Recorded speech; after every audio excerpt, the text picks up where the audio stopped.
Hey everybody, HomeSliceHenry here, and in today's video, I'm going to be showcasing an anti-meta Pokemon that I feel has some real legit potential in this current Open Great League meta, and that is Linoone. Linoone is a pure normal type Pokemon, has pretty nice bulk, and the moveset is Shadow Claw, Swift, and Grass Knot. It shares a lot of coverage similarities with Furret, but there's an extremely important distinction. With Shadow Claw as the fast move hitting Tinkaton for neutral, Linoone can actually beat Tinkaton in some even shielding scenarios, making Linoone a core breaker to the pretty common Tinkaton plus Water Core that is absolutely everywhere in the Great League. So without further ado, let's hop into the matches. And in game number 1, we're off to a tough start leading Shadow Malamar into Tinkaton. Another reason why I do like Linoone is it forms a pretty nice core pairing with the Shadow Malamar, as I really liked the idea of the Shadow Malamar plus Furret core pairing, but it's just completely unplayable into Tinkaton, so Linoone solves that problem a lot better. In comes my opponent sending in their Shadow Malamar, and due to the faster pacing here, we are actually 5-4 to Swift instead of straight 5 on Furret. We're going to get to outpace to the second charge move and get Shadow Malamar extremely low. Now, I'm really hoping this is going to be Psywave farm down range, but since Psywave only does 1 damage, it looks like it will not be so. I'm going to bank a ton of energy and then snipe with Tinkaton. My opponent is going to bring back in their own Tinkaton, so it appears whatever they have in the back does not want to see my Tinkaton, which is pretty good news for me. I'm going to look to overfarm slightly here. I don't want to overfarm too much, as if I can get a debuff, I'd like it to get applied sooner rather than later, but I don't end up getting the debuff after all. Still very okay no shielding, as my opponent will go for another Bulldoze. I go for my second Bulldoze, and they make a devastating catch, catching a triple resisted Bulldoze onto Shadow Jumpluff. No Bulldoze debuff here either, but I have all that energy that I stored on Shadow Malamar from earlier in the game. And now, this energy is going to be terrifying. And this endgame scenario was all set up by Linoone being able to force energy from Tinkaton and from the Shadow Malamar as well. And now my Shadow Malamar is looking in prime position to close out the game. My opponent is going to fire off their energy right before I'm able to get my foul play. I will commit the shield. There's the switch into my Tinkaton. My opponent is not, however, going to let me get to the play rough. They are going to need the full Acrobatics here. Acrobatics will pick up the KO. In comes their Tinkaton. I can overfarm just a little bit, but not too much, as a Bulldoze would knock out. So I pick up the KO with the foul play. It's going to be a race to the move, and we get there. So despite a really tough lead overall, we're able to secure a Game 1 win by the narrowest of margins. We've got a mirror lead in the next match, Shadow Malamar versus Shadow Malamar. Now, I am running a very bulk-oriented Malamar, meaning that I'm able to take a lot more hits than most Shadow Malamars, but it does mean that I am going to lose Charge Tech priority in the mirror. It did take me a bit to figure out how I like to play out this lead, but I think if you're a CMP losing Malamar, the best play is to not even try and throw that second foul play right away. Instead, just look to shield, overfarm, and then farm up until you're basically at the back-to-back moves. And now, if your opponent decides to shield, they have to undertap, which means you have a decently safe catch and sneak onto Linoone. As if Linoone is up 1 Shadow Claw, then suddenly it's going to be 4 Shadow Claws to both of the next 2 moves. Out comes a Forretress, and I'm very happy to lure this out, as Forretress would be a huge issue for Tinkaton. Swift, not going to do a ton of damage, but with these Shadow Claws and Swifts adding up, the goal is just to try and get it into a range where it's manageable for Malamar, and that's exactly what it will be here. They should be 2 Volt Switches off of the next Rock Tomb, so I'm going to bring in the Malamar here and throw 6 Psywaves very intentionally and the move, so that way the second Volt Switch damage does not register. I'm able to pick up the knockout. In the back is Golisopod, and Golisopod will be met with a foul play. Now, this will do quite a lot of damage to the opponent's shields, and that's actually preferable, as even though a Shadow Foul Play would do a lot, it's still going to do less than a Play Rough from Tinkaton, so that does work out nicely for me. All I have to do here is overfarm with the Tinkaton and make sure that I have enough residual energy that I can outpace the Shadow Malamar, but here I just make a completely boneheaded play CMP tying here. Because I'm forced to give up the shield, now I don't have the residual energy to outpace the Shadow Malamar, and a completely winning endgame I may have just thrown away. This is so bad. They're going to superpower. That's going to KO Tinkaton. In comes the Shadow Malamar. Can I farm down Golisopod? Yes, I can. The bulk weight Malamar clutches the win, and we somehow move to 2-0. We move to the next match, Shadow Malamar versus Golisopod. Now, this is a bit of a tricky lead, so I'm going to be staying in here for now. I do have 2 better responses in the back, but realistically, Shadow Malamar can keep pace with the Golisopod at least. So I'm going to play this out for now and then see if eventually I have an ability to catch a move out of this. I am going to end up double shielding the Malamar and just look to overfarm quite significantly. Opponent tries for an aggressive catch onto Galarian Moltres. Galarian Moltres, a very cool pick, but not a safe swap in a Tinkaton meta, as Tinkaton is going to completely crush this thing. They go for the Brave Bird just to try and lock in some damage. I farm up just shy of 100 energy, and even though I do go for an undercharge in the play rough, it's still going to be more than enough to pick up the KO. Opponent can send back in the Golisopod here if they wish, but no, they're going to send in Tinkaton. Tinkaton going to be instantly met with a Bulldoze. Do we see the debuff? 50-50 chance, and we do not. So we have not necessarily been getting the Bulldoze debuff so far, but that's okay. Tinkaton, even without the Bulldoze debuffs, is still an amazing Pokemon. And here the bulk weight on the Tinkaton pays off as we tank that on very low health, make another Bulldoze, and now in comes Linoone. And Linoone's ability to do fine here is really, really clutch. I'm just going to fire off the Swift right away, and I have 2 moves banked. So I'm just going to switch into the Shadow Malamar. Shadow Malamar, back-to-back foul plays. It doesn't matter what the foul play lands on. Either way, it's going to be a win. They threw the move hoping I didn't have the back-to-back, but I had so much stored energy. Down goes Tinkaton. In comes Golisopod. Golisopod will be able to pick up the knockout, but with the Shadow Claw damage from Linoone, I'm going to be able to get a quick Shadow Claw down, and we're going to be able to take the win. We get a pretty tough lead in the next match, Shadow Malamar into Pangoro. Now, even though there is a Psywave breakpoint in this matchup for the Shadow Malamar, it's still not a great spot to be. I shield, they close combat, thank goodness, and now I'm just going to continue to farm. They're going to switch into Drapion, and here I will go for a Superpower. This is a very risky superpower because if they no-shield, then I've wasted energy on a Pokemon that I had a very dominant matchup for. But I really didn't feel comfortable about banking 2 superpowers, knowing that Shadow Malamar will lose the charge attack priority tied to Pangoro if Pangoro is able to get a bunch of energy later in the match. So I figured it was a calculated gamble that was worth the risk, and it does actually end up paying off.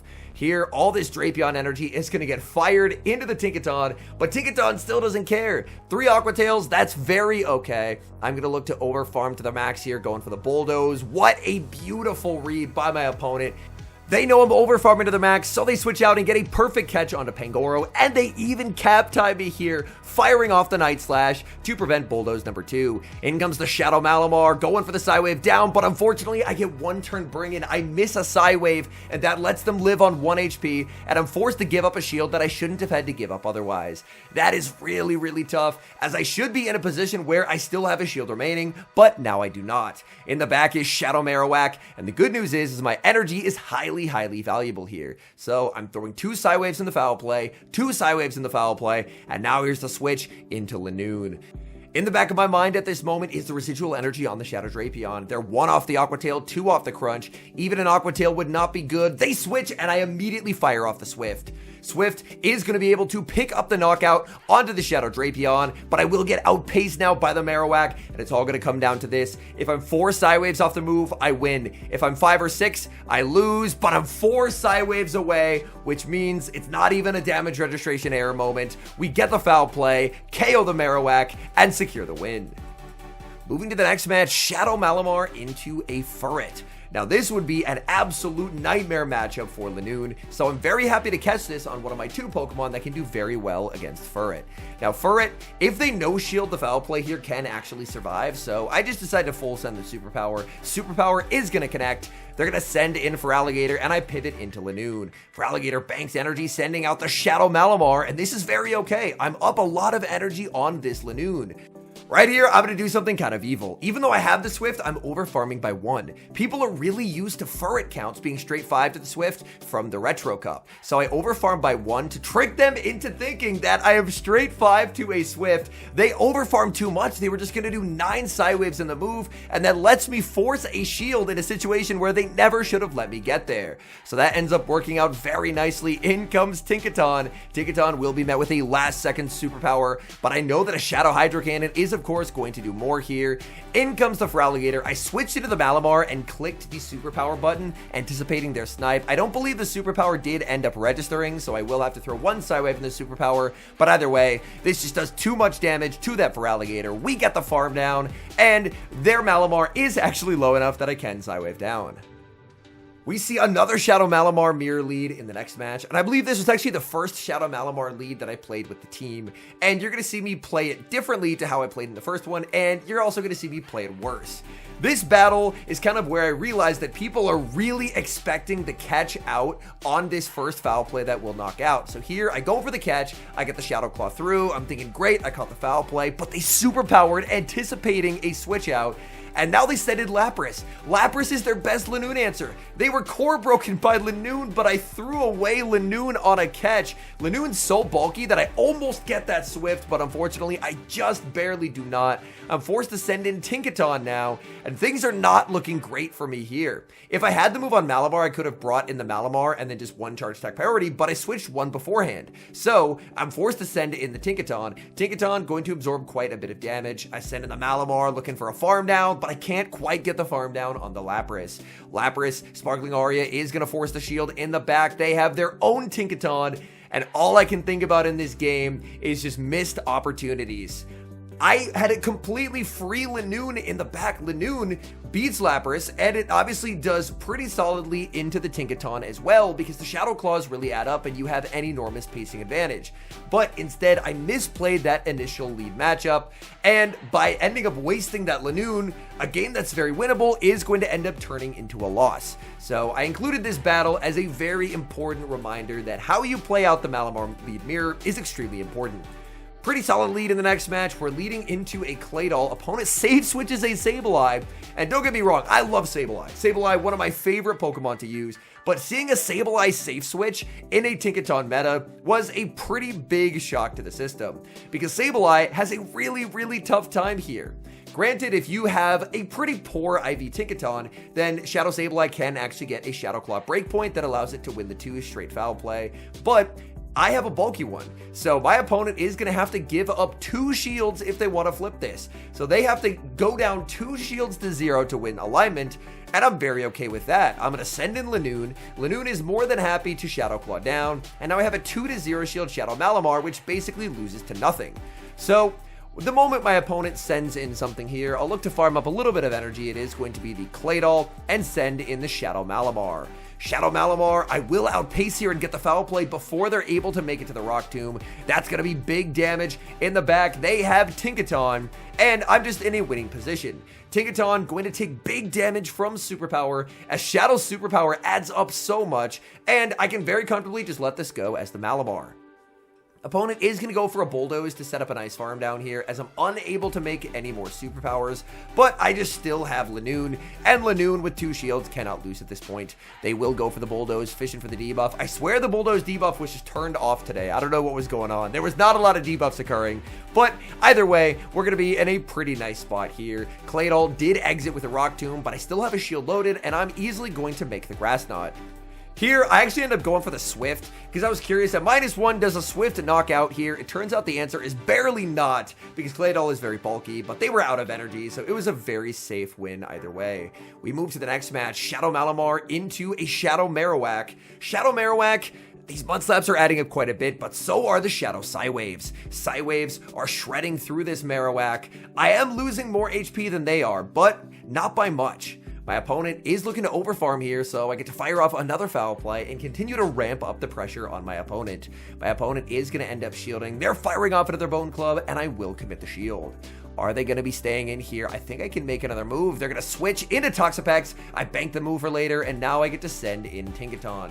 Tinkaton, very comfortable just firing off Bulldozes, and that banked move for later can be very helpful, because obviously if their backmon is weak to either Dark or Fighting, then I have a move loaded, and Shadow Malamar has a pretty wicked attack stat, or if nothing else, then I can use it to get rid of that Marowak. They're overfarming quite significantly here on the Toxapex. I'm going to be firing off the Bulldoze, and I believe this was the game that I do end up forgetting how much energy it costs for the 3rd Brine, because you're going to see me farm up to the back-to-back. I wait the turn, and it's 877. For some reason, in my head, I thought it was 878. It's 877, so I end up wasting a ton of energy for no reason, which is really unfortunate because now this is not a range where a Swift is going to be able to KO. So I will fire off a Swift. It does not knock out, and I'm going to get hit with a Sludge Wave. So another game where I definitely wasn't on my A game today. I will get a big farm down, but they still have an entire third Pokemon that I haven't seen. It's going to be Furret, and we get the snipe. We throw one Shadow Claw, snipe with the superpower, that's massive damage, and I have back-to-back moves on Linoone, which means against all odds, despite my massive throw, losing all that Tinkaton energy, this game is still going to be a win because they are low enough that a Swift is going to KO the Shadow Marowak, and against all odds, we're able to claw our way back and win this game. All in all, I think Linoone is a really interesting anti-meta Pokemon that has a really solid niche in this current Open Great League meta. Being able to be a normal type with a grass coverage move that can kind of do well into all of the waters while not being completely walled by Tinkaton, I think is a pretty solid plus that gives it a slight advantage in that particular situation over Furret. I do think that the existence of Furret makes it a lot tougher to use Linoone, as obviously in a matchup of Linoone versus Furret, their Sucker Punches are neutral, your Shadow Claws are double resisted. So I think in that regard, Linoone is kind of going to stay as an anti-meta Pokemon, but I do think it has some interesting play. I know that Desynct actually ran it at the Santiago Regional Championships this weekend and was actually able to finish in the top 16 with a team built around Linoone. So we are seeing some top battlers test out Linoone, give it a try, and potentially realize that even though it's not a top meta Pokemon, it's deserving of a little bit more credit and a little bit more play than it currently gets. Because I do feel like Linoone as well, having an advantage over Furret in terms of being better into the fighters is a plus as well if you're using it as a safe swap. Because if people see a normal type safe swap, they're oftentimes going to assume Furret, and Furret Sucker Punch going to be resisted by something like a Primeape. Whereas if you end up sending in the Linoone, then Linoone, Shadow Claw, and Swift are both hitting for neutral damage. So granted, it's still not going to be a great matchup, but you have a little bit more play there. So I think while overall Furret is going to generally outperform just because Trailblaze is an incredibly strong move, I think that there is a solid bit of play for Linoone in this meta. Anyways, thank you guys so much for watching. If you enjoy watching content like this, please do consider leaving a like on the video and subscribe to the channel if you haven't. And a special thank you as always to our channel members here on YouTube. The support you guys provide is genuinely so appreciated. So thank you guys oh so very much. And until next time, I've been HomeSliceHenry.